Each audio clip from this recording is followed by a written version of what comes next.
wrap for Wednesday, September the 29th, 2021. I hope everybody had a great trading day today. Brought to you by Positive Trends Research, and everything we're going to talk about is for educational purposes only and not investment advice. So please take a moment to review this disclaimer. Awesome. Good. All right, let's get through. We left off the market here today. So SPX, guys, monthly chart. We've got one more trading day left in the month, and it's starting to look like a bearish engulfing candle is going to finish it, but we'll see how that goes. Weekly chart, guys, still an inside week. Daily chart. Inside day, right? What did we say yesterday? So there's a good chance it'll be an inside day. Probably wave 4 price action, right? You can see what we got here today. We got kind of this 1, 2, 3, A, B, C, wave 4. Then it looked like a 1, 2, and we might be starting a wave 3 down of 5, right? So keep that in mind. Pretty bearish going into tomorrow. Let's take a look at the SPY and see how it's looking in terms of volume today.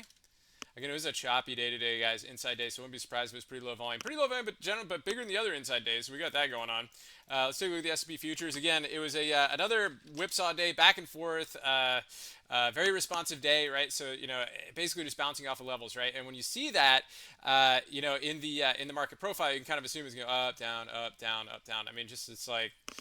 It's pretty cool stuff. So we got that there today and a big drop into the close, but is what is very, very fast drop into the close. And right off of the geometric line right here, which you can see off of the MES. So let's see how that holds going into tomorrow.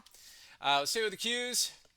Qs again with the bounce in the close right there, kind of was managed to hold on to the gamma flip level there. IWM, a little bit of choppy action here. XLF, again, choppy, but managed to hold up today. VIX didn't go away at all, still over 20. It's actually hanging out in the 22 range, so we've got that going on. Apple.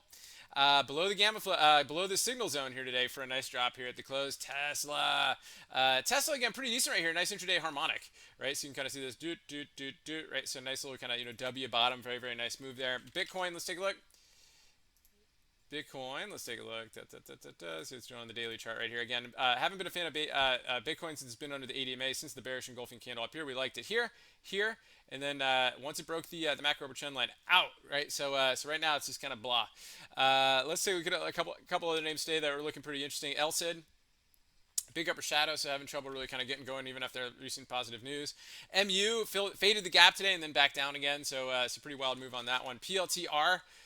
More downside, closed under the 50-day moving average. Not quite increasing volume, but still pretty rough. SDC, another big red candle on this one too. GME was just kind of chopping around in the 50-day moving average and kind of pushed down a little bit farther on that one. AMD, breakdown below the daily cloud, a little more volume would have been nice on that one. Facebook, still bearish on this name, so definitely want to keep an eye on here. And NVIDIA, again, beautiful breakdown here today under the 50-day moving average. A little more volume would be nice, but definitely looking weak. So anyway, guys, those are the ones that are on the radar. We'll look at more tonight. Be sure to bring your chart request at 7:30. Till then, stay healthy out there. Remember your risk first and stay safe so you can stay in the game.